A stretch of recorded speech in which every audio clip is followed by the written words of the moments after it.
been up to lately?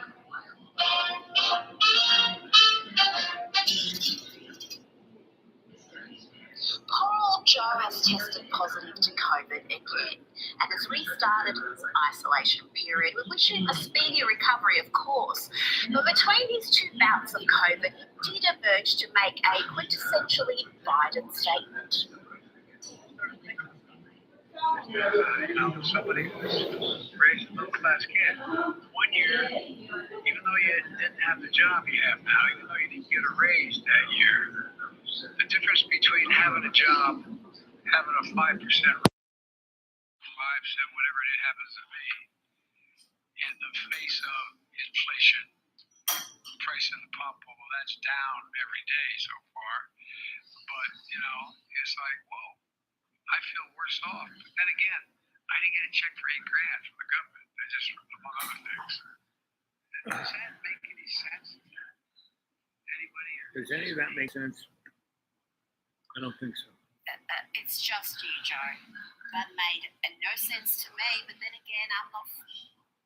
Yep, made no sense to me.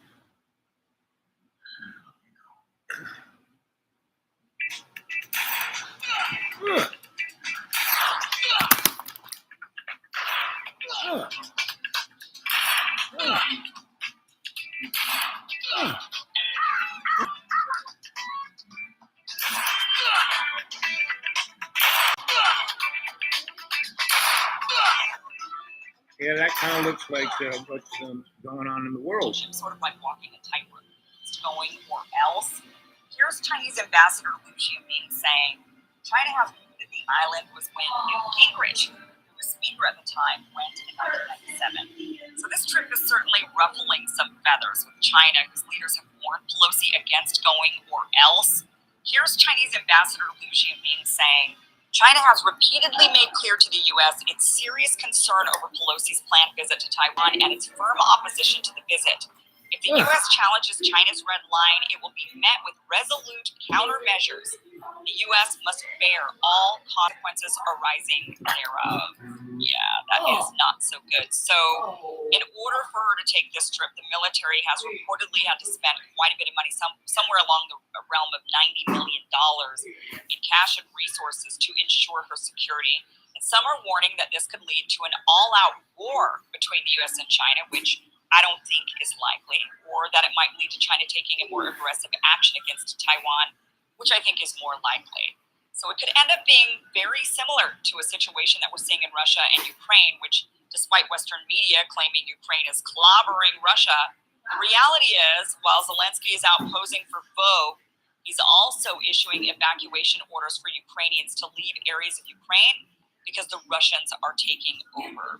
So China could be making some calculations right now, thinking that they could invade Taiwan before the U.S. gets too cozy, like the U.S. did with Ukraine.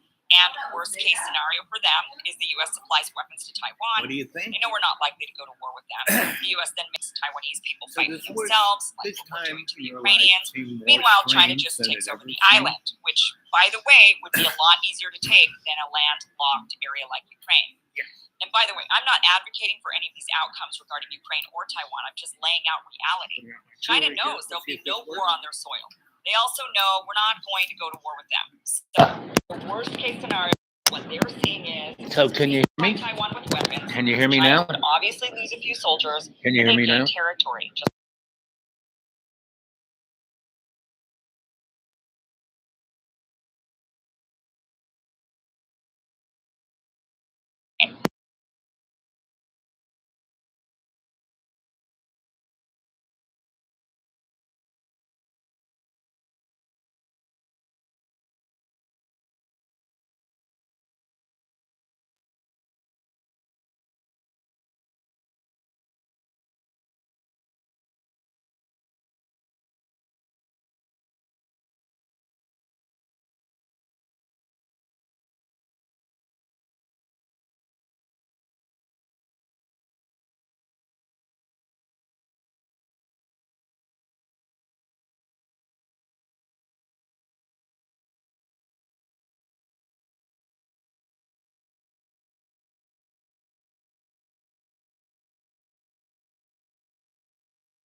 Oh, I was so scared. Yeah.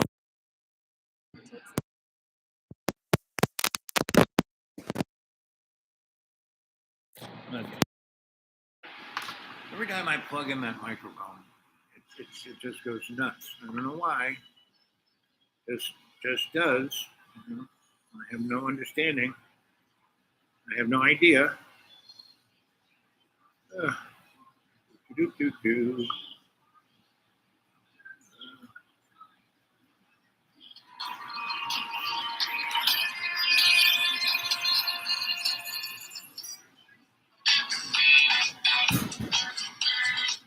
And I have to wait for the commercial. I don't know. Come on.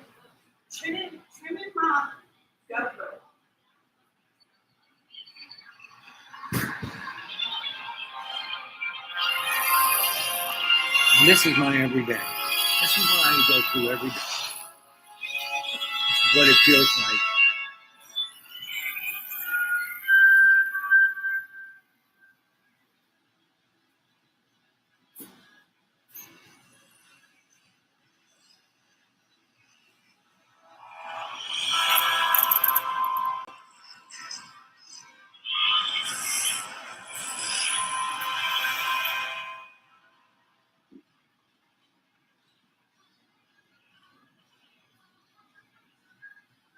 Hi, I'm Thomas Anderson. Like many of you, I work with computers. I like the freedom I feel outside the limitations of the real world. But computers are also mirrors, reflecting back who and what we are and the choices we make, the worlds we build. They also confront us with questions about why we want to choose this or that, why we want to make X instead of Y. Where do ideas of who we are and what we want even come from? You take the red pill, and I show you how deep the rabbit hole goes. This isn't real. Oh, What is real? take the red. How do you How define deep does it real? go? For instance, I'm not even sure why I'm here. Why am I here? I remember waking up and I thinking remember that I'm nothing. supposed to come here. That it was important for me to ask people, how do we know what is real? How do we know what's real? Hi, Hi, I'm Keanu Reeves. I'm Keanu Reeves. Over 20 years ago, Over I first 20 years played the ago, character I was in a Thomas movie. Anderson in the Matrix trilogy. Those films Yes. pioneered digital cinema And with that's where we shots are. like This is bullet a time. Back green then, we screen talked right a lot behind about where the digital age might You know, take this- cinema narrative. nothing is real. In an industry where actors The have only tried thing to that is remain real is love. perpetually young. Yeah. We wondered about digital faces that could It's become digital, immortal. yes. Hi, I'm Carrie Ann Moss, and I Hi, played I'm Trinity Carrie Ann in the Moss. Matrix films. And I was 20 in the years ago, we Matrix. asked ourselves how long it would be before faces and bodies could be changed as easily Well, as they we already change are. clothes. They already were. We That wondered happened about what would 200 years ago. identity mean in a completely digital world. Digital world. And what would reality mean What would when a reality? world we can build feels as real as our own?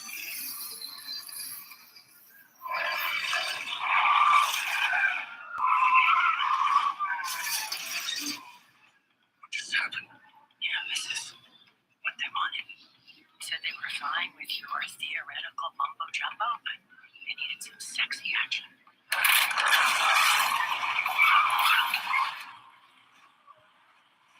Who's that? The marketing people. Marketing? I thought we were supposed to have total creative control. Welcome to the Matrix.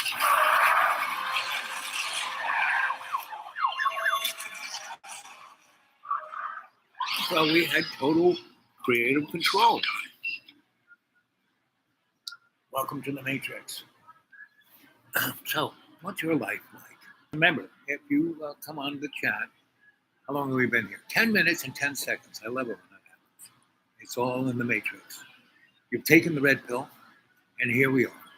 So, look at the world around you. War, famine, disease. Any different than any other day? Not really. But it's being made. Ooh, Nancy Pelosi's in China. Oh my God, what's going to happen? It's all scripted. I mean, if you're looking at Ukraine, like I do, You see all the threads hanging out everywhere. Everyone making money except the poor Ukrainian and Russian people. They're getting the bad end of the stick. And the rest of the world, all those people in Africa and the third world who are going to starve. About 1 billion people. This time next year, 1 billion people are going to be dead from starvation. Not a nice way. I mean, getting blown up by a cluster bomb, that's nice. But at least you're low. It's over. It's like maybe, I don't know, 30 seconds to a half hour of unbelievably ungodly misery. I mean, have any of you out there ever seen anyone catch on fire? I have a few times. I think the worst thing I ever saw. I mean, I was a first responder, EMT, surgical EMT, meaning I was a guy who could do trachs and lines and a lot of things, right?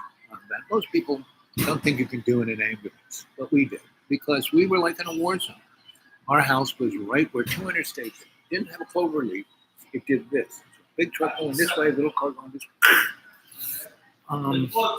And they didn't have a big space, meaning if you were way over the left lane and you were coming from Connecticut and you were going up upstate New York towards Canada, and you were way over in the left lane and you needed to get under 91, which means you had to go across 3 lanes of traffic in like less than a tenth of a mile. Good luck with that. Yeah. It was safer if you went down about 2 miles and got off at that exit and went over, and there was a thing that you could go back the other way and then go back the other way, right? I mean, me living there, I missed that turn a number of times, but I didn't cut across 3 lanes to get home by a trailer. I went down to the next exit, went around, and came back and around, right? But that's what we responded to 3 times a week at least, sometimes every day. Right? And we would find people with their heads missing, cleaved in half by a tractor trailer truck, squished. We found this one guy who was on a motorcycle and was thrown over by a tractor trailer, and his body was thrown up underneath the drivetrain of the tractor. And he went around on the tire a couple of times and then got stuck up there. And we had to go chase that tractor down and stop him. And the guy was still alive. It would have been much better for him if he was dead, but he was still alive. He didn't make it, but he was still alive then. Ooh, and he was still semi-conscious when we scraped him off the wheel well of that tractor. And we got him in that thing. You know, he could somewhat communicate. And he was so gone, meaning when you get really mushed and you experience trauma like that, your body starts to shut down. And so, you know, thanks be to God, he didn't feel anything. He couldn't see anything, so he didn't see how mushed up he was. But we were given a good college try to get him back. And we had stuck him back in the bag. We had this hydraulic pants and shirt. And if you had a body, we could stick you back in there and blow it up and it would hold you together and keep the blood inside of you. And that was an experimental toy they were playing with in Cornell. But we, since I was at Cornell and half the people who were in the firehouse were PhDs from Cornell, you know, we got some very interesting equipment. Right? And we were using as guinea pigs. Not us, but we were using people. And most of this technology was being developed by DARPA to be brought in theater to a war zone, right? So that's what probably the grossest thing I ever saw was when I was a lineman, when I was 23, and I was out in, well, it's 22, maybe 21. Somewhere between 21 and 23. I got back from the West when I just turned 23, went back to New York, and you know, so I spent 2.5 years out there in the West. And I got this gig. I had the first 6 months I had, you know, first I got picked up. I was hitchhiking on Interstate 25, going north-south. I was heading from Santa Fe to Albuquerque, and it was 2 in the morning, and I was on the, you know, the thing to get on to the interstate, and the sign, can't hitchhike, you're gonna go to jail. There was no one, so, but I waited up in front of the sign. As soon as I could see the cars coming, you know, my way, I walked down the 10th of a mile out to the interstate and put my thumb out. And within 20 minutes, it was like, 3 in the morning. There wasn't a moon out. It was starry. And it was September, so it's still kind of warm. And I, put my thumb out, and most cars, right by me. But there's one car, and it was a 1968 Mustang, screaming yellow, convertible. Inside was all shagged pink, and Santa Claus was driving. Right? Get in, kid. Where are you going? I said, wherever you are. And so he said, I'm going to Albuquerque. I said, okay. And that was Grandpa G. And George was Hopi, Navajo, and Irish. His mother was a brilliant theologian. She went to school at Oxford, one of my places I went to school, and one of her husband's grandfather was Hopi, the other one was Navajo, and he during World War II, he was well educated. He was at Stanford and he was at Yale, and he got picked up by this colonel. Because this guy, he was a linguist, etymologist, where words come from, and theologian, and so he helped put together the Code Talk. So, and he looked white, and he looked relatively Irish, but he did have a Navajo bone structure. So anyway, he picked me up.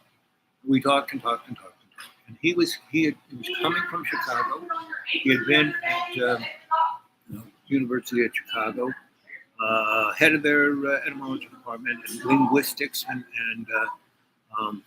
I forget the word. It starts with a T, but it basically is code breaking, right? So that's what his whole career was.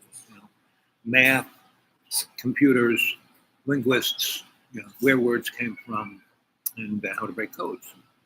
And so he was wicked good at crossword puzzles. Right? And, he really knew how to spell. And he really knew how to, he's the guy who taught me that English language is a spell. Spelling is a spell. I mean, a magic spell. And it, every word you use in English, you're laying down a spell. And it empowers the hidden hand to control you using that. So that's why I misuse it so well. And I mean, I do it in extremely subtle ways. Grandpa G really taught me, that's what made me an etymologist. We play Scrabble and we do code breaking too. So he showed me all of that. But as we were driving down the highway and we were heading towards the sunrise, the sunrise was on our east, we were heading south. So it's a beautiful ride because going west, it was still dark, right? And the road in front of us was like a magical land. And he was explaining that was, he was giving me the Matrix rap, the red pill, blue pill, in 1971, right? And so maybe 72. It was after I had gotten out of, when my draft board caught up with me and they said, we don't trust you with a gun. How'd you like to alternative service? I said, fine. Who's there? All listening while, let's see. I am listening while driving my friend. Good. That's good. Just focus on the driving. And And I'm telling you a driving story right here. So that should be fun. So, and we're going down, we're heading south on 25 towards Albuquerque. And he's telling me his story, which is a lot longer than mine. He's probably in his 60s, maybe. And I'm 22, 21, somewhere in there. Anyway, so he goes, my mother's died, and I'm going, she has these properties in Albuquerque, and they're traditional. I mean, they're Vega houses, the round kind of traditional houses made by these logs that are ancient and never rot. They're like stronger than concrete. And they're very Spanish. So the house is round, and there are rooms all the way around, and there's a central courtyard. And you go in this kind of tunnel to the courtyard, and then you can go into any parts of the houses. And really nice ones, that central thing was usually covered up with glass or something, right, to let light in, but not let the heat out. Because in the desert, winter, I lived in New England, I lived in Maine, New Hampshire, in the wintertime, Vermont, Canada. I never was as cold as I was in the desert. So anyway, by the time we hit, Albuquerque, I'm his student. That's the first time I heard the term Padawan or adept. He goes, "You're going to be my adept, but right now you're my Padawan. I'm going to be teaching you, but you have a lot of skill sets. I don't even know which end of the hammer to pick up, but you are a trades guy, so you're going to pick up all of the real estate my mom had, and you can live in, you pick out which one you want. You can live there for the rest of your life.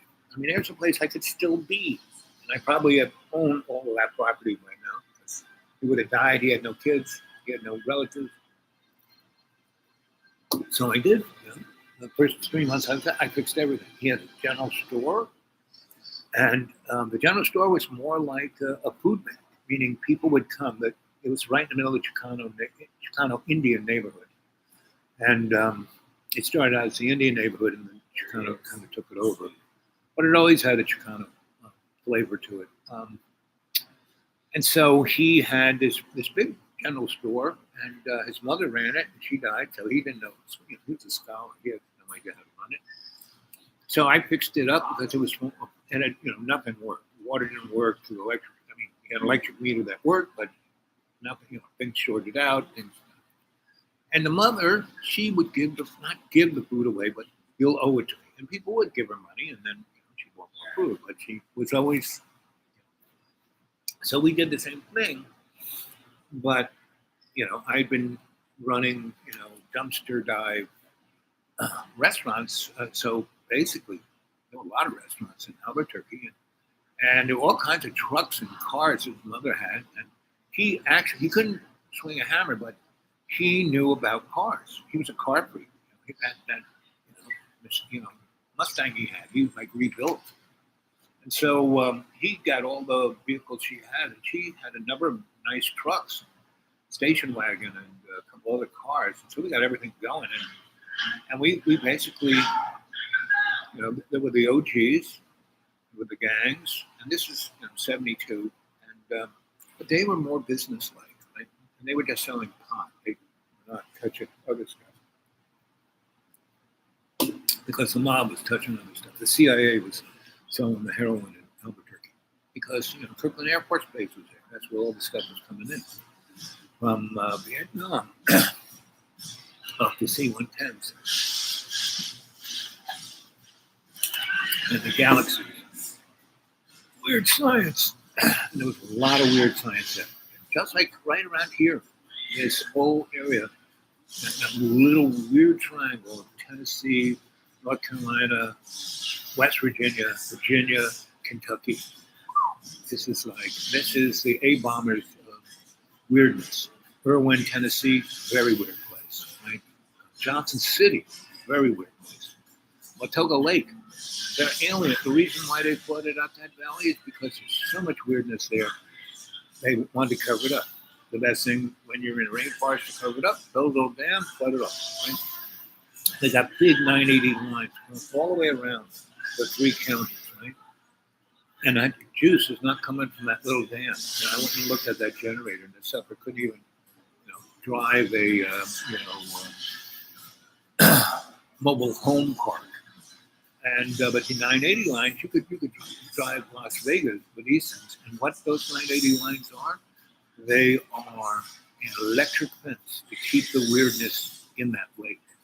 And there's all kinds of lights and things coming out, and all kinds of weird science happening. Weird science. So, there we were, in Albuquerque. I fixed his everything, and I forget the name. It's a traditional Southwestern Mexican / Hopi / roundhouses. Like I said, tunnel into a nice little garden in the middle, and rooms all lying around. And private space, you went into the thing and went to whatever room you wanted. All those spaces had doors into the common space in the center. There was a living room, dining room, kitchen in his mom's house, really big. So because she had a lot of people in her own house, had a really great kitchen, but she had died. He hadn't gone back. It had been kind of starting, not collapse, but funked out. So he was a real neat freak in a lot of ways. And so we, in 3 months, we got all those things together. And there were people there who had no place to live. So, they had these, big rooms that were separate. And so we had, I think there were 6. He lived in one, I lived in the other 4, we let lots of, and so we housed in those 4, maybe 10 families, right? And one of these had a really big central thing that was basically a greenhouse. So we turned that into a garden, and there was another one that was kind of almost next to it. So the tunneling thing they had, one of them went right through, and then didn't go, but it was lined up with it. So we just, built a shack that connected the two. And so we went into one of these tunnels, that went into the round thing, and then it went out into the other one. And we turned that one into like the community center, right? And that was, G. I mean, he was so community centered. He was all about the people. So we were doing that. We opened up the general store. We turned that into a restaurant too, and that was, what we did. But within 4 months, everything was running great. The community loved us. So the OGs loved us. We had no problems with the gangs. They actually took a little of their money and basically kept the store afloat. We kind of financially turned it over to the OGs, which there were 3 gangs, and that store brought the 3 gangs together so they didn't have gang wars. So the crime, the killing each other went on. And that was the thing that people didn't understand, is that, you have homeless people, you don't put them in the mission, you give them a home. And that's what we did. So anyway, after 4 months, I pretty much had nothing to do. I just sat around and, played Scrabble with G and ran the store. And but we got everything organized, so we didn't have to do anything. And the people loved it because it was their, thing. Everything was in G's name, but they were running it, they were having it, that they were building a community around it, and so everything was hunky-dory, except me. I was kind of defragging, I wasn't showering them, I haven't showered in 2 years, but this was, I was getting, so he goes, you need to get a job. So we got the paper out. The first job I got at at Jack in the Box, right? And they gave me the job. I was out in the parking lot in the Jack in the Box costume, And I got paid 42 cents an hour in 1972. I was taking home maybe 40,000 bucks, right? And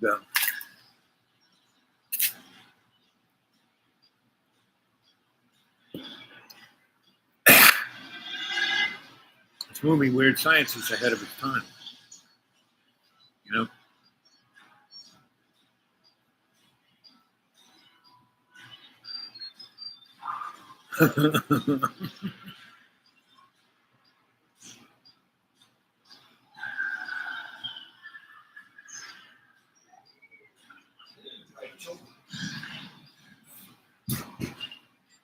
Anyway, so go watch the movie Weird Science, because did you see that movie? Did you see that movie when it came out? 37 years ago today it was released. I know. I saw that in the movie theater, and I was tripping my brains out. Yeah. And I said, you know, this is what reality really is. Yeah, no joke. Especially this part where they're trying to. When it does the computer. Yeah. When they're trying to break in there. I mean, no one knew what a hacker was. No. And here these kids are Yeah, doing it. You know, because his parents got him a $1,000 computer. right, In 1980. whatever. Yeah. Right. 85. Right, and then they make their girlfriend. Yeah. Look, he had some equipment back then. Right. You know, he didn't have Yes. they had a scanner. Right. And it wasn't just a scanner; it was kind of like An imager. what do they call those things now? Where a 3D printer. That's what they had. They had before 3D printer. This is what they had. Yes. On day TV. So I bet you were wanting a girlfriend like that, right? Oh yeah. Oh yeah. I've been in love with Kelly Rock since I was little. I was like 9 when this came out. Yeah, but this is like the enhanced version of Kelly. Yes. You know, it's not just Kelly; it's the enhanced version. Smoking hot. Yes. And not only smoking hot, but enhanced. Yeah. Hmm. I love this part when they're wearing braziers on their Yeah. head. Why are we doing it? He said it's ceremonial. Why are we wearing balls on their heads? It's Ceremonial. And you know, that's what's wrong with our world today. We have lost that sensibility of ceremony. Yeah, John Hughes was great at bringing out the comedy. Right. And also saying, don't look behind the screen. This is what's really going on.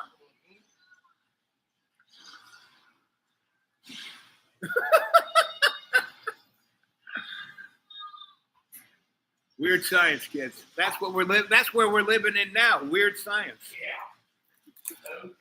I wonder if he didn't make this movie, would things be as weird as it is now?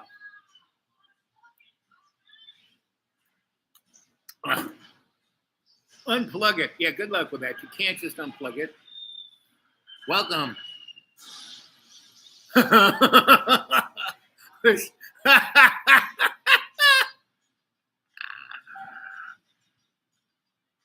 This is where Cameron got the idea of the Terminator.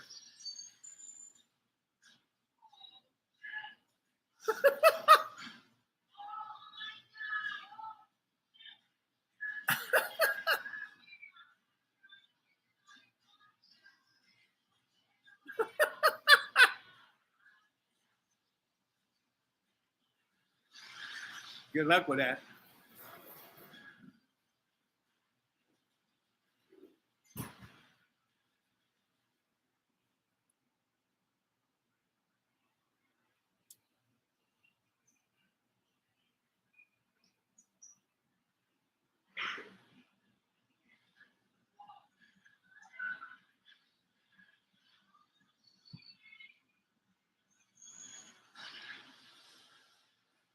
And here comes Kelly. So if you're watching the movie Weird Science, you'll get a good idea of what I was going through in New Mexico. Because first I had to get that job wearing the Jack in the Box clown outfit. It was ceremonial, right? Next job, ooh, there's Kelly. What do you want to do? I want to shower. Showering's nice. Oh, there's Frankenstein.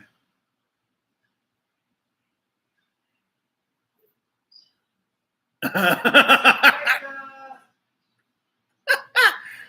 buddy, you're going back being 9. I can see you. Your consciousness is going back to your 9-year-old self. Uh-oh.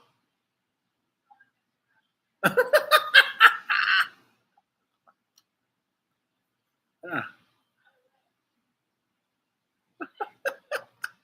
Wow.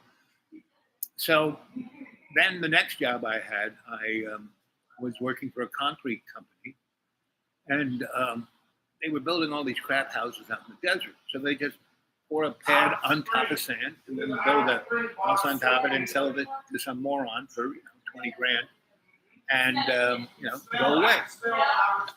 And then the house would start to settle.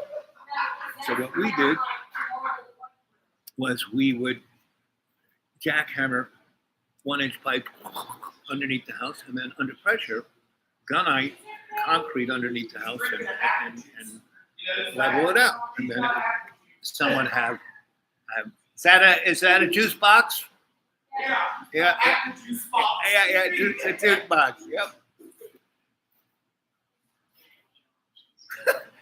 Yep. Guys only dress up like that when there's a girl in look at them.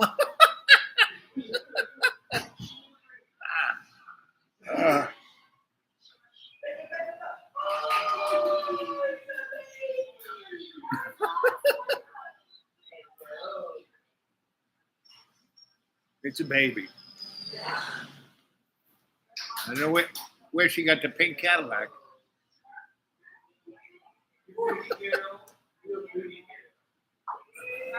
Always good.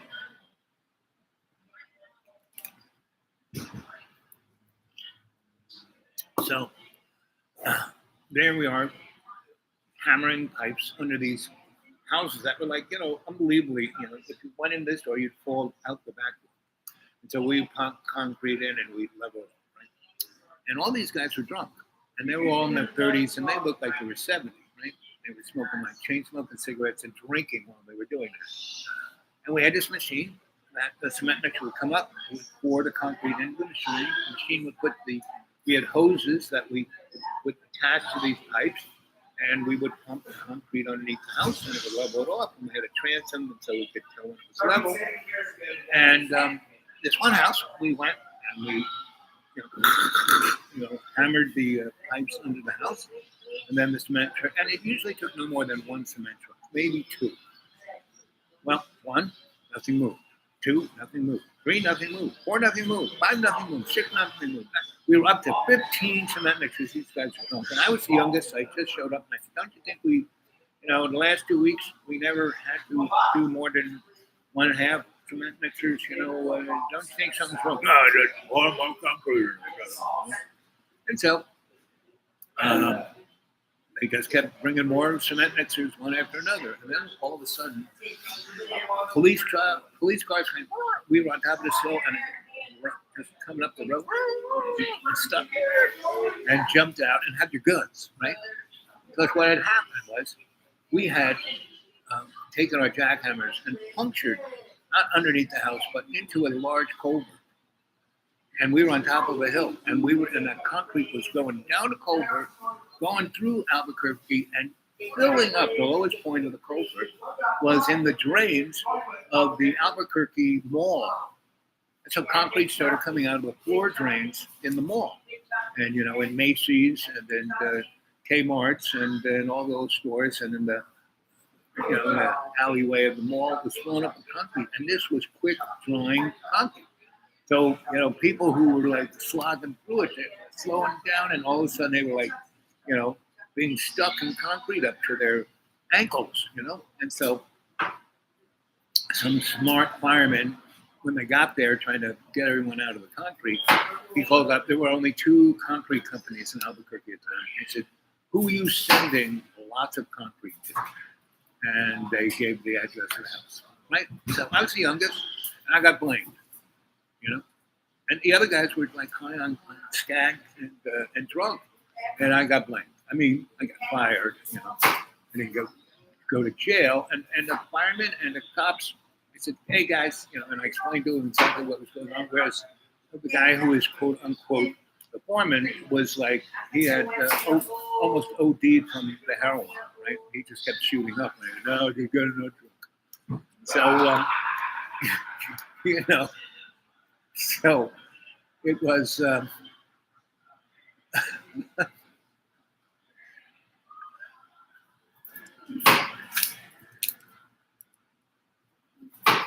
That black club, that was the neighborhood I grew up in as a kid. I grew up in Harlem. Oh wow. Yeah, so I used to really relate to this. I like how he's smoking a cigar. He's like 14.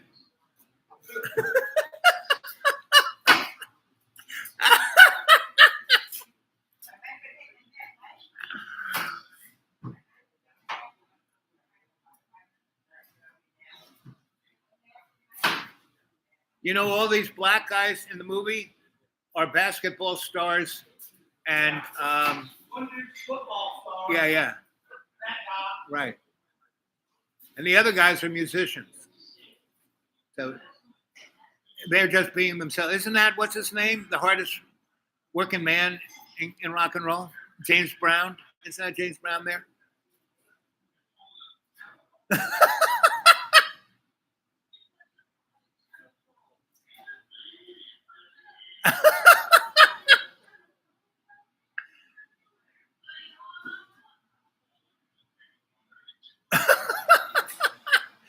I think this is the best scene of the movie.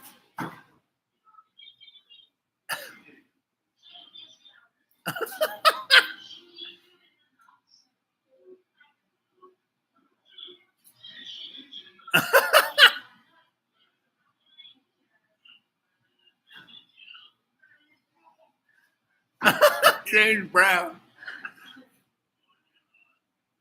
Yeah, baby. So I got fired. The next job I got was those two jobs. Guys I worked with would pick me up. Next job, I worked in a car stereo place, right? Installing car stereos. And no one would pick me up. There was no bus lines in Albuquerque at that time. There was rich people and poor people. You didn't have a car, you had to walk or ride a bicycle. And so, I didn't have a bicycle, so I walked. And I had to walk 12 miles to work, 12 miles. And the guy who hired me said you get $2 an hour, and you get 15 minutes for lunch, and you got to work 9 hours. 1 hour a day I get for free, right? So, and you get paid every 2 weeks. You don't get your first pay check until you've done 2 weeks. So you got 2 weeks free out of me. So I had no food. I mean, I did have food. We had plenty of food at these. But, I either brown bagged it or went hungry for the day. And I kind of was starting to lose consciousness. And the last day, when I'm going to get my paycheck, I put the speakers in the back of this lady's car, and then I fell asleep, and they closed the trunk on me, and I fell asleep. And it wasn't until we were driving.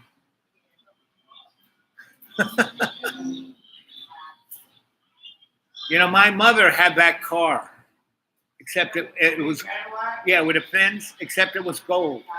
Same car. Queen, how are you doing? Good. That's good. Baby. She got the baby.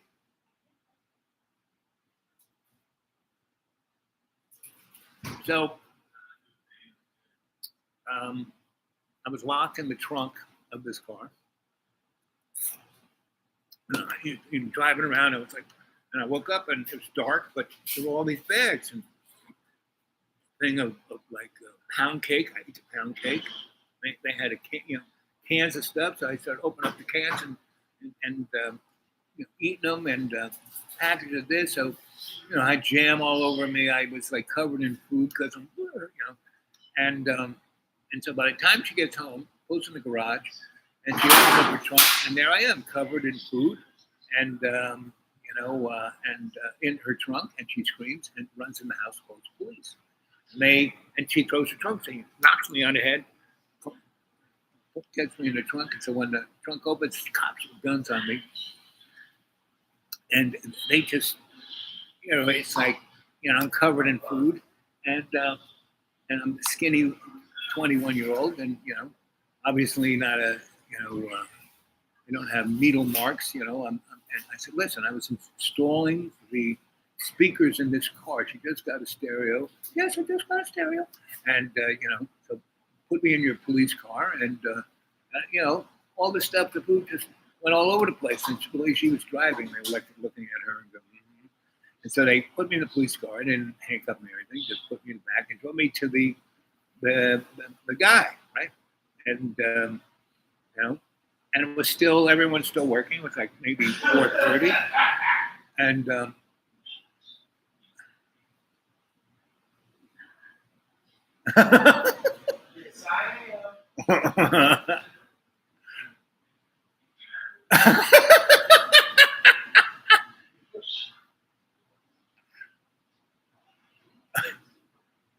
this is how that guy got the part in Aliens. Yeah. He's playing the same character.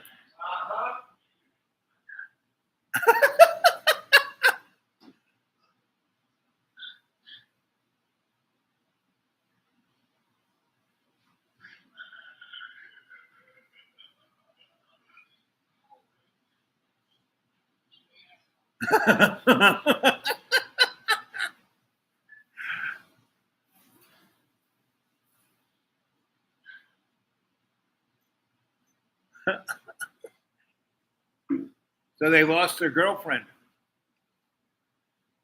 Oh, there she is.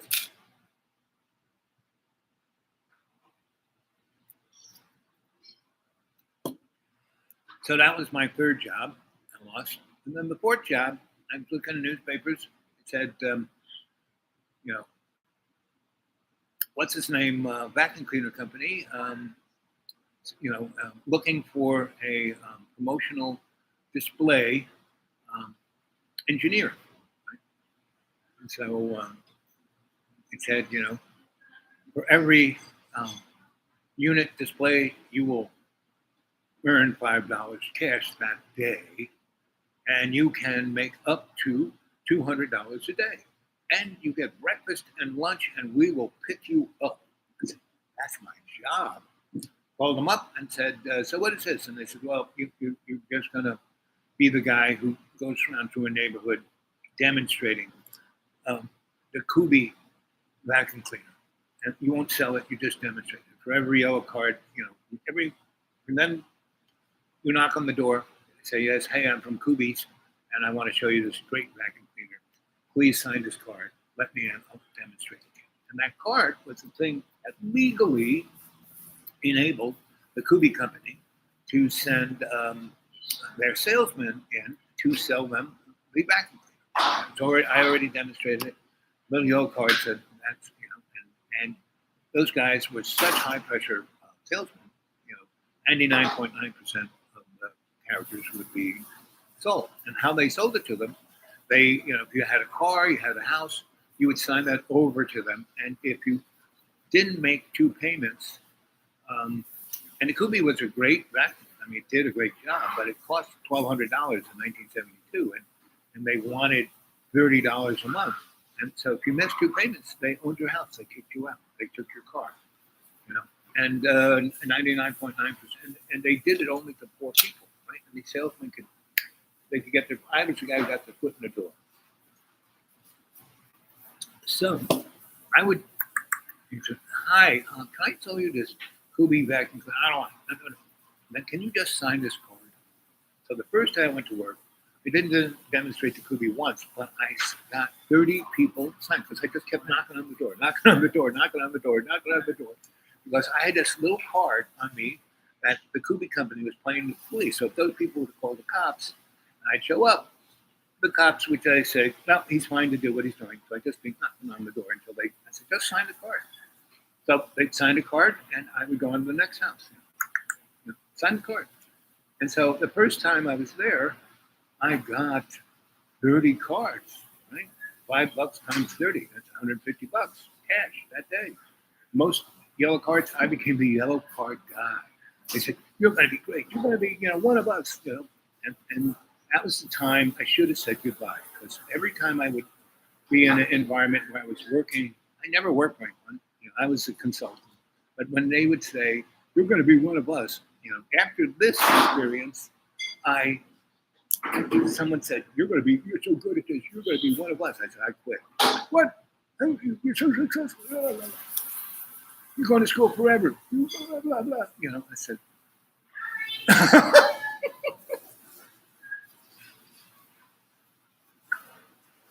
yep. So,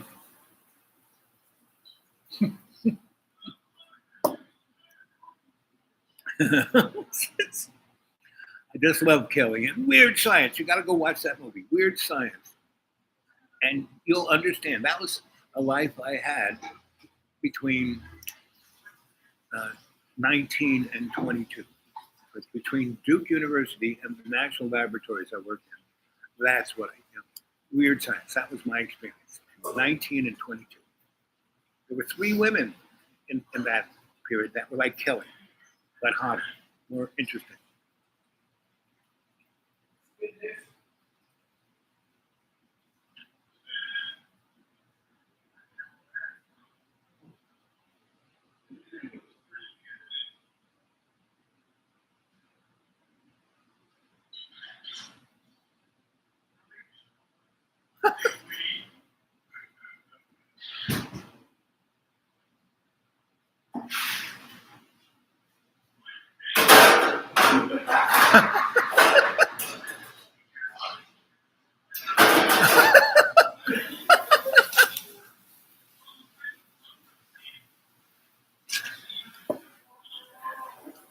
Go see the movie, Weird Science. I'm sure YouTube or... What platform is this playing on? Or are you doing it on the DVD?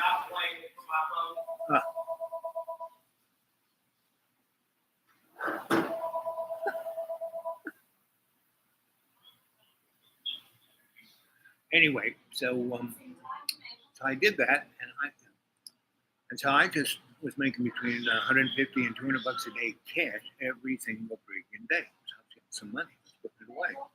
I was going to buy myself a car and da-da-da. But I did that for almost a month and a half, but I saw 4 people lose their house.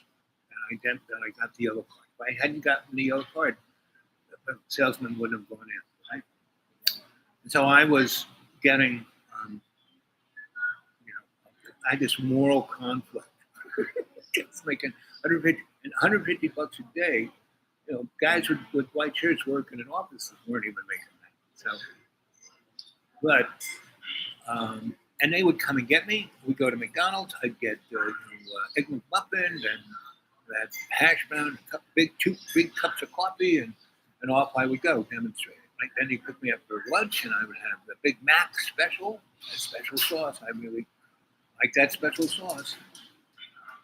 And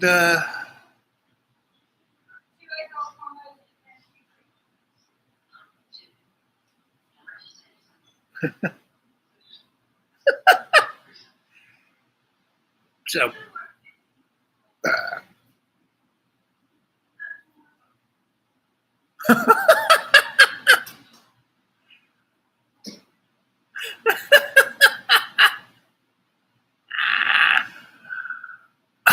I used to wear underpants like that. So now I don't wear any. So after 2 months, I couldn't, I was just like, I was worse than I was before I had a job, right? And so I was, really starting to like smell, and, I hadn't changed my clothes in 3 weeks, but I was still getting, now I was up to 40 of those yellow cards a day. So they pick me up. We go have breakfast, and instead of going to the poor neighborhood,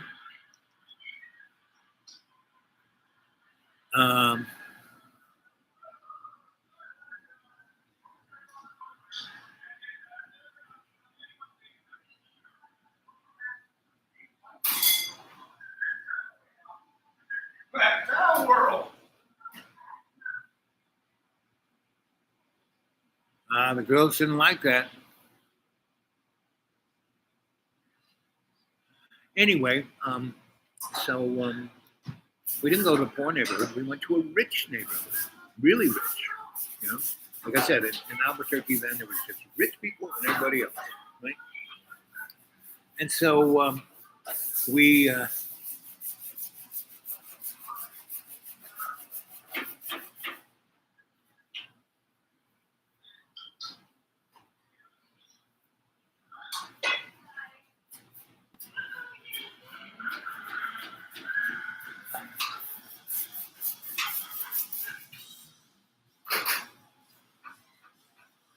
Anyway, you know, just watching the Weird Science movie is like watching me.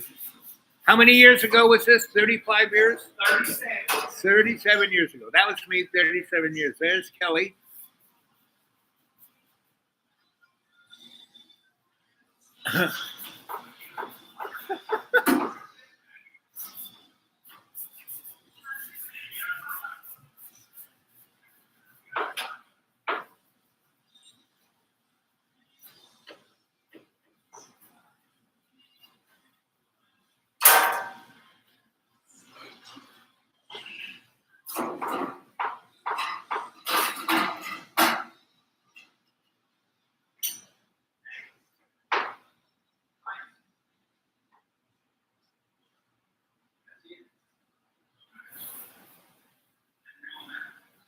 There's Iron Man. Yep.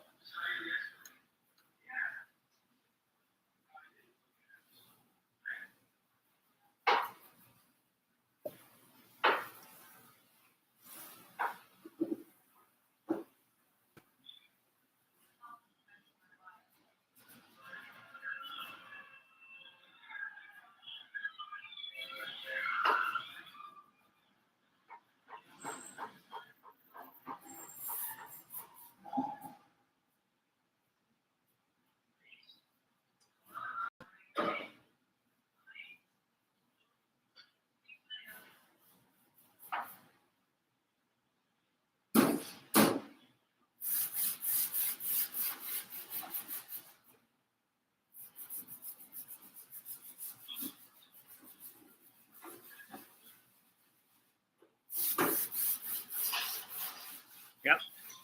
Weird Science.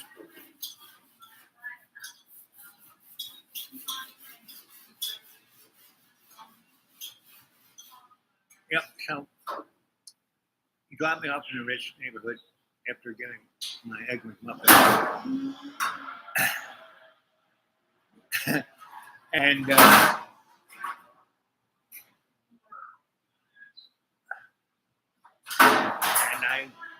he said, now go up that road and do all these houses on this side, and then go up that side, and by lunchtime you should be at the top of the hill. So normally I would do exactly what I was told, but for that day, for some reason, I decided to turn and go the other way. And I went down there, and I walked, and I carried my little demonstration, and I didn't just start at the first house, just do. And there was this house across the street, and had everything else. It was like desert. This house had a big tree. It was green. Had a pool in the back, right? And I said, so, and it was big fence around everything. You just saw the front. So I walked to the front, and there was this like gate, you know, the whole fence, and it came to a gate. There was like a little patio in the front, but you couldn't see in. But there was a doorbell and a little glass thing, like, you know, they have now, but they had it then, back in 1972. I pushed the doorbell, bing bong. I didn't hear it, right? And all of a sudden, the gate opened up. I walked in. There's a nice little patio. Go to the front door. Just before I hit the doorbell, it opens up, and it's just unbelievably, amazingly, unbelievably, you know, Playboy, better than a Playboy, like Weird Science, Kelly, right? That girl. What is Kelly's name in the movie? What is Lisa. Lisa?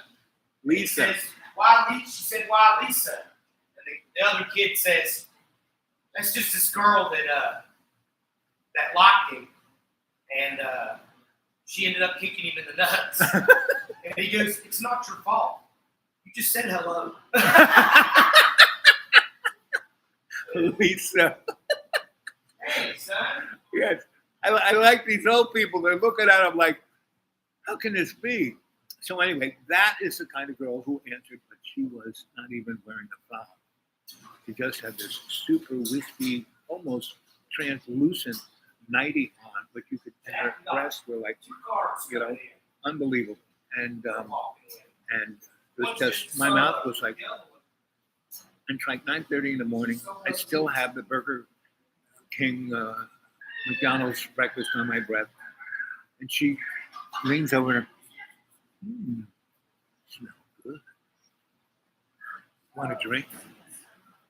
And she just kind of grabs me, and I like I'm told never to leave the demonstration model. It should never leave my hand.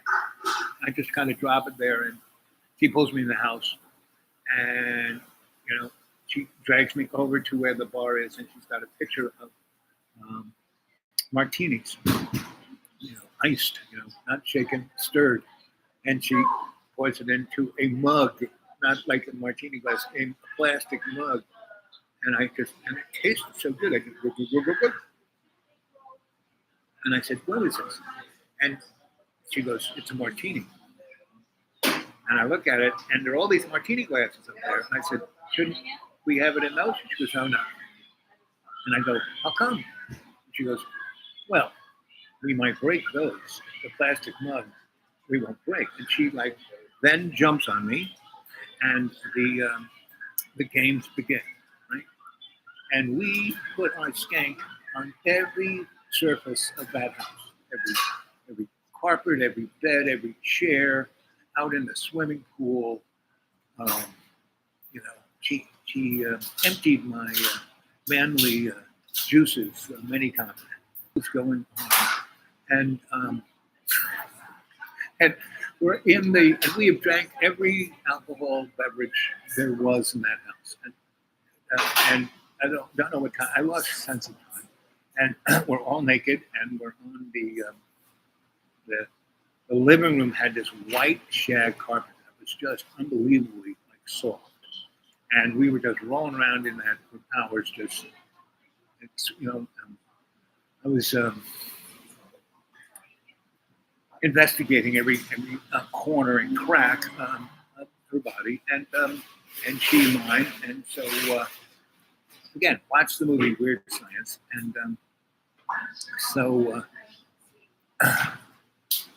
1 hour, 3 minutes, and 33 seconds, not bad. And so we're rolling around, and there's bottles everywhere. And we're just rolling into the bottles, and she's on top, and then rolling into the bottles, and I'm on top, and then we're standing against the wall. And anyway, we're doing every position there is, and then all of a sudden, we're back on the floor, and we have we're both. I mean, she's not tired whatsoever. She's the personification of the ever-ready planet. Like me, not so much. I've been kind of worn, but happy as a planet. And so, so all of a sudden, I start hearing clink, clink, clink, clink, clink, clink, clink, clink, clink, clink, clink, and I look up, and there's my boss. And I forgot to tell you that my boss, which is just boss, he always wore a shit brown polyester leisure suit, right? And the second in command, I think his name was Reek. He smelled bad. He was in a pink one, and another henchman was in a green one. And there they were. And they picked me up by my long hair and threw me out. Luckily, the door was open, but into the patio where the pool was, and started to kick me. Just kicked me unconscious. And then the naked young lady, whose name was Lisa, came and started throwing them around. And then they then threatened my life, and she stopped. And then this old guy with a white beard came in, and that was Dr. Rudolph Bittenoff, right? And he said, Lisa, and he gave her a, actuate code 34, magnesium. And so she just stopped. And these guys kicked me one and threw me into the pool, and then got the net and put it over my head and just put me underwater, like I'm gonna drown. Then all of a sudden, those guys flew through the air, and we're in the pool in their sogging polyester suits, and nearly drowned. And then my naked Lisa was by my side, and she brought me into the shallow end and kept me there and said, I'm going to protect him. I don't care what code you give me. I love him. And then Dr. Bittenoff said, the guys are like, dragging themselves out because their suits weigh, 40 pounds. And so they're ready to kill me. And he goes, boys, he gives them a code, and they walk into the sun. Come here. So I get out, and I'm naked. So he goes to this closet and hands me a really fluffy terry cloth robe, because we have a conversation. And he goes, sweetheart, go in, and he gives her another coat, and she goes from sex bot to little girl. He goes, okay, Daddy. And she goes in, and she starts to make dinner. And he goes, put on that green dress I like to see you. And so, okay.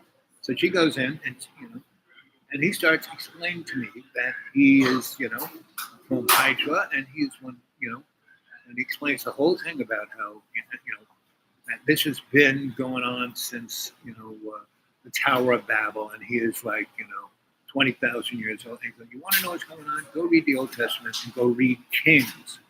And I suggest you do the same. Go read Kings, right? And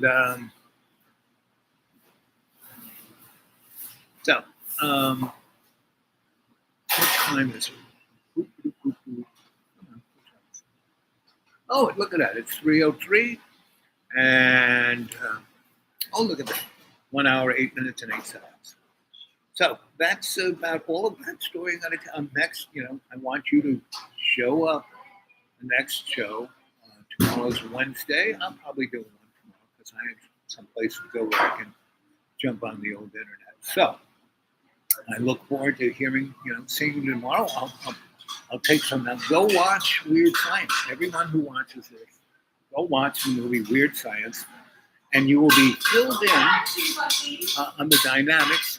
Oh, those are cute. It's so cute. So, I love you all. And remember, come on, I need some cash in that PayPal.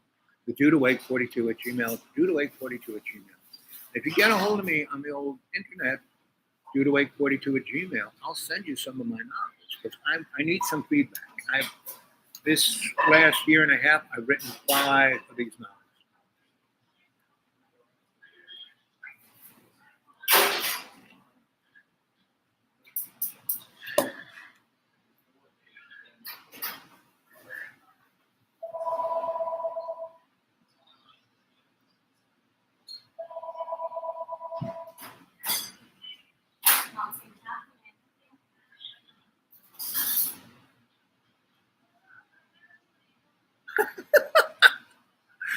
Remember, Weird Science, go watch it, because that'll give you the 411 of what this story is about, okay?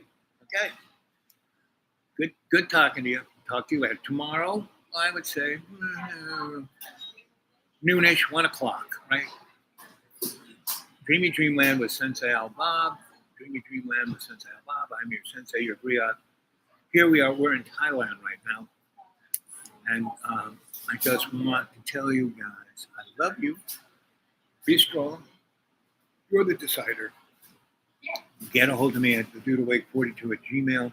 I'll send you my novels and give you a good idea what it is. Yeah. So I love you. Who loves you, baby?